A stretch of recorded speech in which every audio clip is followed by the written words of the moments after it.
Hello. I am back for my life update. The first quarter of the year is over. Can you believe 3 months of 2023 is already gone?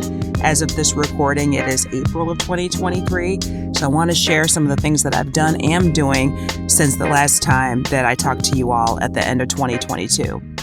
So first, let's get right to it. I want to talk about things going on with my writing career and a new endeavor that I'm embarking on, which is ESL tutoring.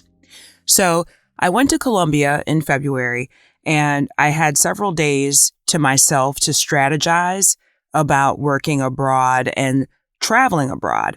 And I decided that another great tool for me to have, based on many YouTube videos from nomads and expats, is to get a TEFL certificate. The word TEFL stands for Teaching English as a Foreign Language, TEFL. And so that certificate will allow me to teach ESL online and anywhere in the world. And will I get paid as much as I get paid now as a UX writer and content strategist? No, I will not. But it is a way for me to supplement what I do because I do lots of freelance things. I enrolled in a TEFL course from the International TEFL Academy for around $1,500, a little bit less than that because they had a sale going on.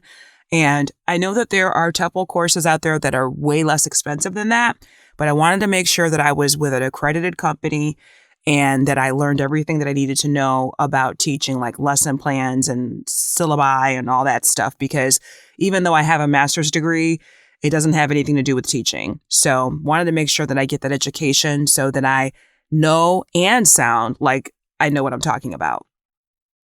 The course that I'm taking is online and it's 11 weeks long. So I'll finish in May and I'll be able to share my progress later on in the next update that I do for the summer.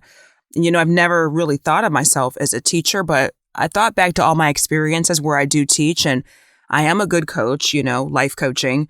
I've done a lot of public speaking and facilitation, and I'm currently a fitness instructor. So I'm teaching every week, even though I'm not projecting onto a blackboard or a whiteboard. So there are a lot of base skills that I've had, and most of those base skills that I have for teaching have come through experience and my genes because my mom has been a lifetime teacher. She's been teaching Bible studies for decades. April in general is really going to be a hectic month for me while I'm doing that certificate because there is a 20-hour practicum involved where I have to do a combination of observation and teaching. Actually, the observation piece is optional, but the teaching is not. So they want you to have at least 6 hours of teaching practice, whether it's online or not. And they also want you to have the balance or some portion of the balance and observation if possible. But the observation is optional. I just think it's really important to, no matter what you're going to learn how to do, that you watch someone else that's an expert first. So I have been going to adult learning centers and college classes to observe how people are doing it now and how the students are learning. And it's kind of cool because I'm also a student. I have a Spanish teacher now. She's my tutor in Colombia, and I meet with her 3 or 4 days a week. And so I'm able to, flip the script and empathize with those students that are trying to learn English because I'm also trying to become fluent in a foreign language. So I know how it feels. And it's fun. It's a lot of fun. It's more fun than I thought it was going to be. Takes a lot of work. We all know that teachers work way more than we pay and value them. And I'm just getting a taste of it now. So look forward to sharing more about that once I finish the course, the practicum, and decide if I will actually either start my own business or just work online or go somewhere. That all remains to be seen.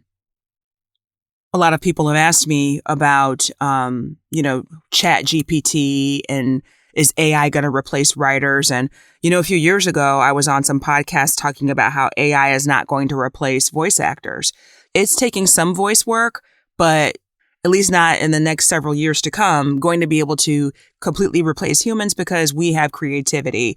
We have empathy. We can, do things with our voice and tone, whether it's writing or speaking, that the bots just can't do. Fun times are being had and fun times are coming up. In February, my sister and I went to see a couple of comedians. We went to see Kev on Stage and To Hear More. And then we also saw Jay Farrow, who I'm sure everyone remembers from Saturday Night Live. He is actually from, where we are here. This is his hometown. So it was a very special treat to have him back again. And he took pictures with everybody. He didn't even ask us to pay for the pictures. It was cool. So I put that picture on Instagram, and I've also got it in the show notes. That was in the beginning of February. Then in mid-month, I went to Colombia, as I mentioned earlier, went to visit my boyfriend and also to go to Carnival. And we really had a great time. It was actually, for both of us, it was our first time going, which I was surprised because it's only about 2 hours away from where he lives. And he's been living there most of his life, more than half of his life. So anytime he's ever gone to from Cartagena to Barranquilla, it's like a little bit less than 2 hours to get there. And he just drops people off, on the bus or whatever, but he never participated until I forced him to go with me. So we had fun. It was great. Want to go back again next year. This is not to be confused with the carnival that's in Brazil. The one in Brazil is the biggest, but it's only one day. The one in Barranquilla is 4 days. Another great part about going to that carnival was that I met some new friends, and one of them is one of my new tutoring students. So it's really awesome. She knows some English, but she just needs a little help, just like I need a little help with Spanish. So it's great, and I'm looking forward to going back there again in May. In March, my sister and I also went to a concert to see some people we've never seen before. It was so great. All men. Yes, it was epic. It was the New Edition Legacy Tour concert, and opening up for them was Tank, and then Keith Sweat, and then Guy. And so we just felt like kids, when we were growing up, these were our people, talking about the early 90s, the late 80s and early 90s. Yes, if you were into R&B, if you remember the birth of New Jack Swing, then you know these people. And even though they're all in their 50s and 60s now, it was really, really a lot of fun and just really good old grown folks music and just no bad vibes, no shenanigans, no stupidity. It was great. This is one of my quicker updates. I know I usually talk for 20 minutes or so, but I don't really have as much to say this time, but I do want to highlight a few things that are coming up because like I said, April is a hectic month for me. I got to run. I got to do stuff.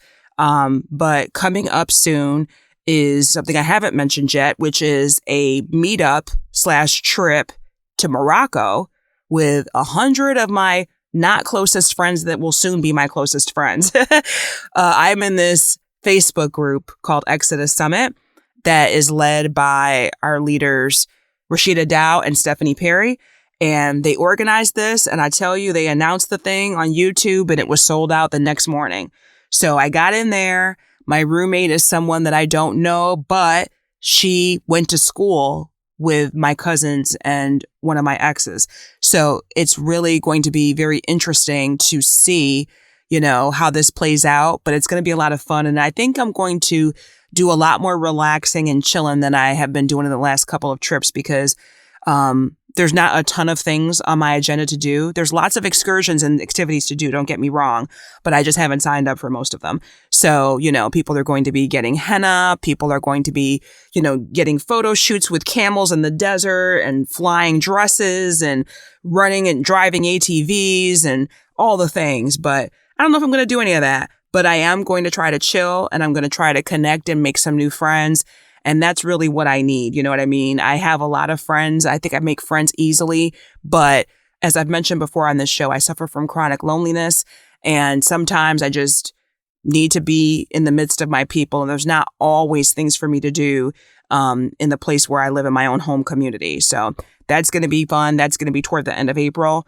In May, as I mentioned, I'm going back to Colombia for a week. And then in June, I haven't mentioned this either, there's a YouTube channel called Our Rich Journey, which features a couple who was able to retire using the FIRE method at the age of 40, and they now live in Lisbon, Portugal. So they are running a FIRE group And they started last year and it goes all year long. So that was their first cohort. I'm in their cohort for 2023. And so I'll be going to that meetup in the summer. So lots of fun things, lots of activities and things to do. And I'm just making moves. I'm not letting the grass grow under my feet, as they say. I am always doing something. And I'm here. You can always hit me up on Instagram, Twitter, or Facebook. Even though I don't really use a lot of social media all the time, but I am around. I'm just busy. I'm just making it do what it do, making moves, doing the most. All those old sayings that no one says anymore. So anyway, like I said, quick recap, quick update. Hope you're all doing well, and I will see you next time, or hit me up on the socials.